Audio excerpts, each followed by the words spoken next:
अभिनव public school की 7वीं कक्षा में पढ़ने वाली शीतल एक बहुत ही प्यारी लड़की थी, लेकिन वो हमेशा अपने सिर पर बाल ना होने के कारण बहुत दुखी रहती थी।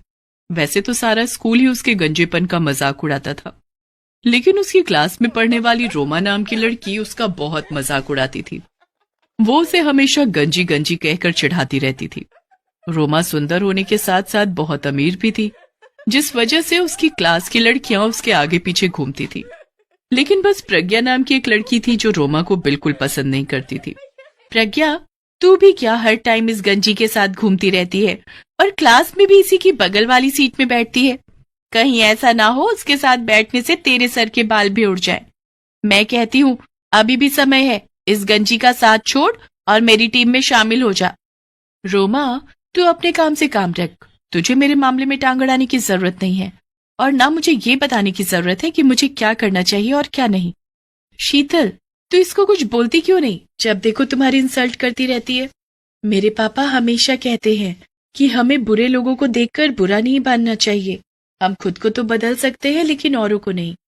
शीतल, तू सच में बहुत अच्छी है, इसलिए तुझे किसी में बुराई दिखती ही नहीं, लेकिन जो भी ये रोमा कर रही है वो मुझे बिल्कुल भी पसंद नहीं है। शीतल का स्वभाव ही ऐसा था, बिल्कुल अपने नाम की तरह एकदम शांत, इसलिए वो किसी की भी बात का बुरा नहीं मानती थी। पर उसकी इसी कमी के कारण रोमा हमेशा उसे नीचा दिखाने से पीछे नहीं हटती थी। कुछ ही दिनों में रोमा का बर्थडे आने वाला था और अपने बर्थडे के लिए वो काफी एक्साइटेड थी। वो 2 दिन पहले ही क्लास में सबको कह रही होती है, श्रुति, काजल, रितु, तुम सब के सब ध्यान से सुन लो, परसों मेरा बर्थडे है और तुम सबको पार्टी में जरूर आना है। तुम सब अपने अपने घर पर बोलकर आना। हम स्कूल के बाद रेस्टोरेंट जाएंगे पार्टी करने, और हाँ प्रज्ञा, तुम भी आ जाना। रोमा, तुमने शीतल को नहीं कहा, तुम तो जानती हो ना वो मेरी फ्रेंड है। अगर तुम उसको नहीं बुलाओगी तो मेरा आना भी मुश्किल है। अरे यार, तू ना ऐसा कहकर मेरी पार्टी में रंग में भंग डालने की कोशिश कर रही है। अच्छा ठीक है, वैसे कहाँ है वो टकली? दिखाई नहीं दे रही। खैर, जब वो आएगी तो तुम ही उसे कह देना कि मैंने उसे भी बुलाया है। पर हाँ, ध्यान रहे वो गंजी फोटोज में ज्यादा क्लिक ना होने पाए। उसे कह देना कि वो थोड़ा दूरी रहे, नहीं तो मेरी सारी सोशल मीडिया प्रोफाइल की ऐसी की तैसी हो जाएगी। क्लास के बाहर खड़ी शीतल रोमा की सारी बातें सुन लेती है। उसकी बातें सुनकर तो शीतल की आंखों में आंसू आ जाते हैं, पर वो ऐसा बहाना करती है जैसे कि उसने कुछ सुना ही ना हो। प्रज्ञा उसे बताती है कि रोमा ने उसे भी अपने बर्थडे पर आने के लिए कहा है, पर शीतल उसे मना करती है। उसने तुम्हें बुलाया है तो तुम जाओ, मैं क्या करूंगी तुम लोगों के साथ जाकर? शीतल, तुम तो जानती हो ना तुम मेरी बेस्ट फ्रेंड हो, और अगर तुम नहीं जाओगी तो मैं भी नहीं जाऊंगी। ठीक है, लेकिन हम ज्यादा देर वहां नहीं रुकेंगे। ओके। रोमा अपने बर्थडे वाले दिन सारी क्लास में चॉकलेट्स बांटती है। उस दिन वो बेहद खूबसूरत ड्रेस पहन कर आई थी। सभी बच्चे उसे बड़े गौर से देख रहे थे, लेकिन शीतल ये सब देखकर बहुत उदास थी, क्योंकि उसने अपना बर्थडे कभी नहीं मनाया था। गरीब होने के कारण शीतल के मम्मी पापा कभी उसका बर्थडे नहीं मनाते थे। इसी कारण शीतल ने भी कभी अपना बर्थडे मनाने की हिम्मत नहीं की। आज रोमा को देखकर वो सोचती है, काश कोई मेरा भी बर्थडे मनाता। स्कूल का ऑफ होते ही रोमा अपनी सभी सहेलियों को स्कूल के पास वाले रेस्टोरेंट ले जाती है, जिसमें शीतल और प्रज्ञा भी होती हैं। उसके सभी फ्रेंड्स उसके लिए गिफ्ट्स लाई होती हैं। शीतल भी उसके लिए अपने हाथों से बनाया हुआ बर्थडे कार्ड लेकर आती है, पर रोमा मुंह बनाते हुए वो कार्ड ले लेती है और उसको एक साइड पटक देती है। फ्रेंड्स, आज मेरा बर्थडे है तो सब दिल खोल कर खाओ। जिसको जो ऑर्डर करना है कर सकता है, क्योंकि मेरे पापा के पास बहुत पैसा है। चलो, सबसे पहले स्नैक्स और कोल्ड ड्रिंक ऑर्डर करते हैं, उसके बाद जो तुम सबको ऑर्डर करना है कर सकते हो। स्नैक्स आने के बाद सभी बड़े मजे से खाते हैं। तभी रोमा शीतल से कहती है, क्यों शीतल, कैसा लगा ये खाना? वैसे तू तो आई थिंक कभी इतने महंगे होटल में नहीं गई होगी ना, और ऐसा खाना तो आज तक नसीब नहीं हुआ होगा। अरे, ये बेचारी कहाँ से खा पाएगी? वो तो अगर EWS में इसका नाम नहीं आता तो इसकी हैसियत कहाँ थी हमारे साथ इंग्लिश मीडियम स्कूल में पढ़ने की। वो तो इसकी किस्मत अच्छी थी जो हमारे स्कूल में इसका नाम आ गया, और उसी की बदौलत आज ये हमारे साथ बैठकर महंगे रेस्टोरेंट में खाना खा रही है। हाँ, वैसे देखा जाए तो तूने कभी अपना बर्थडे भी सेलिब्रेट नहीं किया ना स्कूल में। जी, वो मेरे पेरेंट्स को बर्थडे मनाना अच्छा नहीं लगता, इसीलिए मैं कभी अपना बर्थडे सेलिब्रेट नहीं करती। अरे, ये सब तो बहाने होंगे तुम्हारे पेरेंट्स के। वो अपने पैसे बचाने के चक्कर में तुम्हारा बर्थडे नहीं मनाते होंगे। खैर, होते हैं कुछ पेरेंट्स ऐसे भी। वैसे मैं तो बहुत ही खुश नसीब हूँ जो मेरे पेरेंट्स स्कूल में भी पार्टी के लिए पैसे देते हैं और घर में भी अलग से मेरा बर्थडे सेलिब्रेट करते हैं। वैसे तुम्हारा सो कॉल्ड बर्थडे आता कब है? रोमा, शीतल का बर्थडे कल ही है। Oh really? बट इसको देखकर तो कहीं से नहीं लग रहा। एनीवेज, मैं वॉशरूम में जा रही हूँ फ्रेश होने, तब तक खाने का ऑर्डर भी आ जाएगा। अच्छा लिसन, क्या नाम है तुम्हारा? याद आया, शीतल। इन सबको एंजॉय करने दे। तू एक काम कर, तब तक सामने ही केक की शॉप है, वहां मेरे नाम का केक बुक्ड है, जरा जाकर तो ले आ। मेरे पापा ने फोन पर ही बुक करवा दिया था, पर हाँ जरा संभल कर लाना, बड़ा ही महंगा केक है। Alright? Okay friends, I am just coming. ये कहकर रोमा वॉशरूम के लिए चली जाती है। इतने में पीछे से रेस्टोरेंट के किचन में आग लग जाती है। चारों तरफ से लोगों के चिल्लाने की आवाज आती है। गार्ड जोर जोर से चिल्लाते हुए कहता है, अरे भागो भागो, रेस्टोरेंट में आग लग गई। थोड़ी देर बाद वहाँ फायर ब्रिगेड की गाड़ी आ जाती है और वो सभी लोगों को वहाँ से बाहर जाने को कहते हैं। लेकिन तभी शीतल को याद आता है कि रोमा तो वॉशरूम में ही रह गई। प्रज्ञा, रोमा तो वॉशरूम में ही रह गई है, हमें उसे बचाना होगा। शीतल, तू पागल हो गई है क्या? अंदर इतनी भयंकर आग लगी है, वहां जाना मतलब मौत के कुएं में जाने के बराबर है। पर मैं रोमा को ऐसे मरने नहीं दे सकती, मैं उसे इस मुसीबत से बाहर निकालूंगी। ये कहकर शीतल पीछे के दरवाजे से वॉशरूम की तरफ जाती है। धीरे धीरे आग वॉशरूम की तरफ बढ़ रही थी।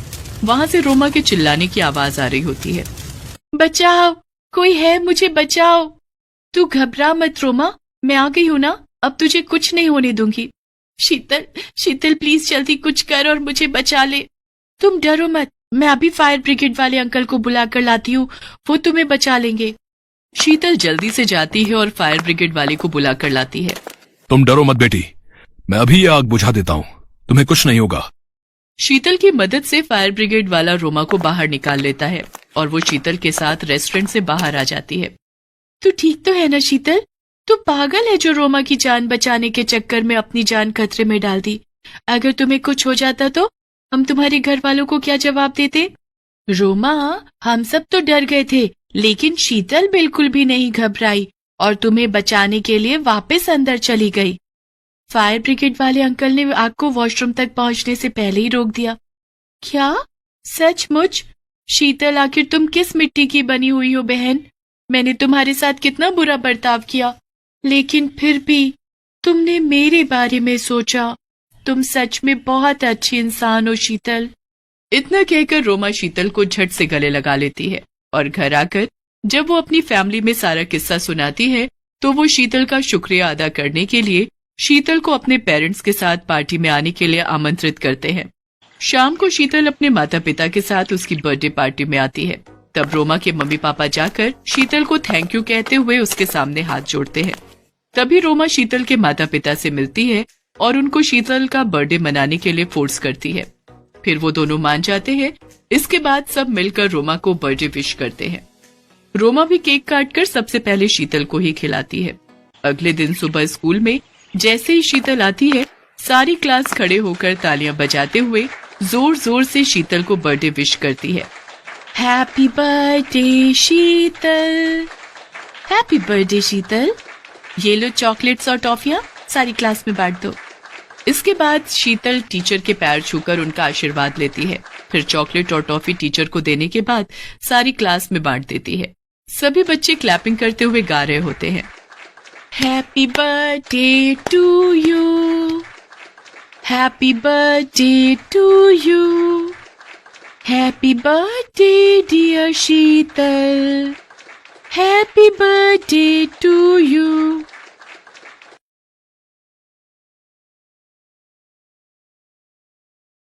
रामलाल अमन कुमार के घर नौकरी करता था। अमन कुमार का बेटा सौरभ एक बड़े स्कूल में पढ़ता था, जबकि रामलाल का बेटा दीपक एक सरकारी स्कूल में पढ़ता था। सौरभ और दीपक दोनों ही पढ़ने में होशियार थे और अपने अपने स्कूल के अच्छे बच्चों में उनका नाम था। देखो पापा, मेरा रिपोर्ट कार्ड मिल गया, मैं क्लास में फर्स्ट आया हूँ। अरे वाह सौरभ, मुझे पता था मेरा बेटा इस बार भी क्लास में फर्स्ट आएगा। अरे रामलाल, दीपक भी तो अपनी क्लास में फर्स्ट आया है ना? अभी कुछ देर पहले ही वो भी अपना रिपोर्ट कार्ड दिखा रहा था। जी साहब, वो भी अपनी कक्षा में अव्वल आया है। पापा, सरकारी स्कूल में पढ़कर तो कोई भी फर्स्ट आ जाता है। वहाँ की पढ़ाई तो बहुत आसान है। दीपक ने कोई बड़ा काम नहीं किया, एक छोटे से स्कूल में फर्स्ट आकर। सौरभ, ये लो लड्डू, मैं फर्स्ट आया हूँ ना तो बापू ने सबको बांटे हैं। मैं नहीं खाता ये बेकार से लड्डू। मॉम, वो चॉकलेट बादाम कहाँ हैं जो आपने सबको खिलाए हैं? मेरे पापा तुम्हारे बापू की तरह सस्ते लड्डू नहीं लाते, वो तो चॉकलेट ड्राई फ्रूट लाए हैं। और ज्यादा इतराने की जरूरत नहीं है, तुम हमारे नौकर के बेटे हो। जितनी मर्जी कोशिश कर ले तो मेरी बराबरी नहीं कर सकता। सौरभ बेटा, ऐसे नहीं बोलते, दीपक भी अच्छा बच्चा है। मॉम, मुझे दीपक एक आंख नहीं भाता। मेरे सामने पापा उसकी तारीफ करते रहते हैं, मुझे बिल्कुल अच्छा नहीं लगता। मैं कपिल के घर खेलने जा रहा हूँ। सौरभ को दीपक से नफरत थी। दीपक भी उसकी तरह पढ़ाई में बहुत अच्छा था। ये बात सुनकर सौरभ और गुस्से में आ जाता है। सौरभ कपिल के घर खेलने चला जाता है। क्या हुआ सौरभ, आज तू बड़ा गुस्से में है? मैं दीपक से नफरत करता हूँ। आज मैं जब पापा को अपना रिपोर्ट कार्ड दिखा रहा था तो दीपक ने भी अपना रिपोर्ट कार्ड दिखाया, वो भी मेरी तरह फर्स्ट आया है। फिर तुम ही बताओ। फिर पापा उसकी भी तारीफ करने लगे, वो हमारे नौकर का बेटा है। ये बात मुझे उसे समझानी होगी। अरे तू चिंता क्यों करता है, सब ठीक हो जाएगा। अच्छा सुन, कल दोपहर में सारे दोस्त गेम में पैसे लगा रहे हैं, तू कितने लगाएगा? मेरी तरफ से 200 रुपए लगा दे। अरे तू फिर से अपनी मम्मी के बैंक अकाउंट से 200 रुपए लेगा तो तेरी मम्मी गुस्सा नहीं करेंगी? मेरे पापा बहुत रिच हैं, मेरे पास पैसों की कमी नहीं है। मेरे मम्मी पापा मुझसे कुछ नहीं कहते हैं क्योंकि मैं स्कूल में हमेशा फर्स्ट आता हूँ। सौरभ को गेम पर पैसा लगाने की आदत पड़ गई थी। वो आए दिन अपने दोस्त कपिल और बाकी दोस्तों के साथ ऑनलाइन गेम खेलता और उस पर पैसे लगाता। सौरभ पढ़ाई में अच्छा था, इसलिए उसकी मम्मी भी उसे अकाउंट से पैसे लेने के लिए कुछ नहीं कहती थी। सौरभ, तुमने मॉम के अकाउंट से आज फिर 200 रुपए निकाले हैं। पापा, वो मेरा ऑनलाइन ग्रुप गेम चल रहा है ना, तो उसी के लिए चाहिए थे। अरे मुझे पता है, सौरभ ने मुझे बता दिया था कि वो 200 रुपए ऐड कर रहा है। बेकार में गुस्सा होते रहते हो मेरे लाल पर। वो तो ठीक है संध्या, पर चलिए आप नाश्ता कीजिए, बच्चे हैं आपस में लगे रहते हैं। संध्या अमन की बातों पर ध्यान नहीं देती। सौरभ को गेम खेलने की आदत पड़ती जा रही थी। एग्जाम भी नजदीक आ रहे थे। एक दिन, सौरभ क्या बात है, आजकल लग रहा है तुम पढ़ाई पर ध्यान नहीं दे रहे हो। तुम्हारी मैम का फोन आया था, तुम 2 दिन से ट्यूशन में लेट पहुंच रहे हो। मम्मी, वो एग्जाम आ रहे हैं ना, तो मैं कपिल के घर बैठकर पढ़ाई करता हूँ। हम दोनों साथ में ही ट्यूशन जाते हैं, तो पढ़ते हुए समय का पता ही नहीं चलता। अच्छा ये बात है, तुम कपिल के घर बैठकर एक्स्ट्रा टाइम में पढ़ाई कर रहे हो, ये बहुत अच्छी बात है। उधर दीपक भी अपनी आने वाली परीक्षाओं की तैयारी कर रहा था। बापू, इस बार मुझे फिर से फर्स्ट आना है, देखना मैं खूब मेहनत करूंगा। अब मुझे पता है मेरे बेटे, तुम पढ़ाई में बहुत मेहनत कर रहे हो। देखना, तुम्हारा ये जोड़ा हुआ विद्याधन एक दिन तुम्हारे बहुत काम आएगा और तुम एक दिन हम सबका नाम रोशन जरूर करोगे। चलो दीपक बेटा, अब आकर ये दूध चावल खा लो, मैंने तुम्हारी पसंद के बनाए हैं। और तुम वो कहाँ जा रहे हो अपनी कक्षा के बच्चों के साथ? माँ, मैं साइंस म्यूजियम देखने जा रहा हूँ। वहां पर विज्ञान संबंधित बहुत से उपकरण हैं। टीचर बता रही थी हमें वहां जाने से बहुत कुछ सीखने को मिलेगा। अच्छा, ये तो बहुत अच्छी बात है। दीपक स्कूल के बच्चों के साथ साइंस म्यूजियम देखने जाता है। वहां उसे प्राइवेट स्कूल के बच्चे भी दिखाई देते हैं, जिनमें सौरभ भी होता है। सौरभ, ये तो वही लड़का है जो कई बार तेरे घर पर भी देखा है। अरे ये हमारे नौकर रामलाल का ही तो लड़का है, गरीब नौकर का बेटा है ये। हाँ, ये नौकर का बेटा है, फिर तो ये भी नौकर हुआ। सब बच्चे दीपक पर हंसने लगते हैं। दीपक घर आकर सुस्त और उदास हो जाता है। बापू, सब बच्चे मुझे नौकर का बेटा कहकर चिढ़ा रहे थे, सब बच्चे मेरे ऊपर हंस रहे थे। अरे मेरे बच्चे, तू इतनी सी बात पर बुरा मान गया। मैं तुझे तभी तो पढ़ा लिखा कर बढ़ा रहा हूँ ताकि तू पढ़ लिख कर बड़ा आदमी बन सके और पैसे कमा सके। रामलाल की बातों को सुनकर दीपक में हिम्मत आ जाती है और वो खुश हो जाता है और खूब मन लगाकर पढ़ाई करने लगता है। अगले दिन दीपक स्कूल जाता है तो उसकी टीचर उसे कक्षा में पूरे साल अच्छा करने के लिए पुरस्कार देती है। दीपक ने पूरे साल बहुत मेहनत करके अव्वल स्थान पाया है, इसलिए दीपक को स्कूल की तरफ से कक्षा में best student of the year का अवार्ड दिया जा रहा है। और मैं जानती हूँ कि फाइनल एग्जाम जो आने वाले हैं, दीपक उसमें भी फर्स्ट क्लास पास होने की पूरी कोशिश में लगा होगा। Thank you ma'am. सब बच्चे तालियां बजाकर दीपक की प्रशंसा करते हैं। घर आकर दीपक अपने बापू और माँ को सारी बात बताता है। अरे वाह, ये तो बहुत सुंदर पुरस्कार है। जीते रहो मेरे बच्चे। बापू, मैं ये पुरस्कार अमन अंकल को दिखाकर उनका आशीर्वाद लेना चाहता हूँ। ठीक है बेटा, चल तू उनका भी आशीर्वाद ले ले। संध्या, तुम्हारे बैंक अकाउंट से 1 लाख रुपए निकल गए और तुम्हें पता तक नहीं। मैं भला इतने पैसे एक साथ कहाँ खर्च करूंगी? मुझे भी कुछ समझ नहीं आ रहा ये सब कैसे हो गया। रुको, मैंने बैंक से सारी डिटेल निकलवाई है। बैंक की तरफ से ही फोन है। अमन बैंक वालों से फोन पर बात करने लगता है। रामलाल और दीपक भी वहीं खड़े थे। हो गया सत्यानाश। और दो लाडले को मोबाइल फोन। तुम्हारे बेटे ने बेवकूफी में 1 लाख रुपए न जाने किसी ऑनलाइन गेम में लगा दिए। अब भुगतो। और है कहाँ ये सौरभ? वो तो अपने दोस्त कपिल के साथ ट्यूशन गया है। मेरे फोन पर सौरभ के ट्यूशन से फोन। जी, मैं सौरभ की मम्मी बोल रही हूँ। क्या सौरभ ट्यूशन नहीं आ रहा? पर जी ठीक है, सौरभ पिछले 1 हफ्ते से ट्यूशन नहीं जा रहा। तभी सौरभ आ जाता है। क्यों सौरभ, ट्यूशन से आ गए? जी पापा। अब तुम झूठ भी बोलने लगे हो। तुमने 1 लाख रुपए किसी ऑनलाइन गेम में लगा दिए और 1 हफ्ते से ट्यूशन भी नहीं जा रहे हो। 2 दिन बाद तुम्हारे फाइनल पेपर हैं। Papa mummy, I am sorry. मैं कपिल के बहकावे में आ गया था और उसी की वजह से आज मैं स्कूल टेस्ट पेपर में भी पहली बार फेल हो गया। अरे रामलाल, तुम कब आए? और दीपक बेटा, ये तुम्हारे हाथ में क्या है? जी ये वो, आज मुझे स्कूल में बेस्ट स्टूडेंट का अवार्ड मिला तो आपका आशीर्वाद लेने आ गया। जीते रहो बेटा, खूब तरक्की करो। अमन दीपक को आशीर्वाद देकर चुपचाप अपने कमरे में चला जाता है। पापा, क्या मैं अंदर आ सकता हूँ? मुझे अभी तुमसे कोई बात नहीं करनी सौरभ, अपने रूम में जाओ। मम्मी पापा मेरे से नाराज है, वो मेरे से बात नहीं कर रहे। सौरभ, अगर तुम्हें सच में अपनी गलती का एहसास है तो अपनी गलती को सुधारो, फिर तुम्हारे पापा का गुस्सा ठंडा हो जाएगा। मुझे पता है मम्मी, मुझे क्या करना है। सौरभ ने अब कपिल और उसके दोस्तों के साथ गेम खेलना बंद कर दिया और खूब मन लगाकर पढ़ने लगा। पर 2 दिन बाद उसका मैथ्स का पेपर था। उसने ट्यूशन की बहुत छुट्टियां ले ली थी और उसका कोर्स अभी बहुत बाकी रह गया था। मम्मी, मेरा बहुत सारा सिलेबस अभी रिवीजन के लिए बाकी है, मैं कैसे कर पाऊंगा? कुछ सवाल तो मुझे समझ भी नहीं आ रहे। सौरभ, तुम एक काम क्यों नहीं करते? दीपक की मैथ्स बहुत अच्छी है, उसके मार्क्स भी बहुत अच्छे आते हैं और मैंने सुना है अब तो सरकारी स्कूल की पढ़ाई भी बहुत अच्छी हो गई है और प्राइवेट स्कूल की किताबें और सरकारी स्कूल की किताबें एक जैसे कोर्स की पढ़ाई जाती हैं। मम्मी, क्या दीपक मेरी मदद करेगा? मैंने हमेशा उसके साथ गलत व्यवहार किया है। कोई बात नहीं, पर अब तुम्हें अपनी गलती का एहसास है, ये बहुत बड़ी बात है। रामलाल, दीपक को जरा बुला लाओ, सौरभ को मैथ्स में उसकी सहायता चाहिए। हाँ हाँ मालकिन, मैं अभी बुला लाता हूँ। सौरभ दीपक की सहायता से मैथ्स के पेपर की तैयारी करता है और बाकी सभी विषयों में भी सौरभ अब दीपक के साथ ही पढ़ने लगा। सौरभ भी दीपक की तरह अपने स्कूल में फर्स्ट आता है। सौरभ, तुम्हारा रिजल्ट देखकर मैं आज बहुत खुश हूँ।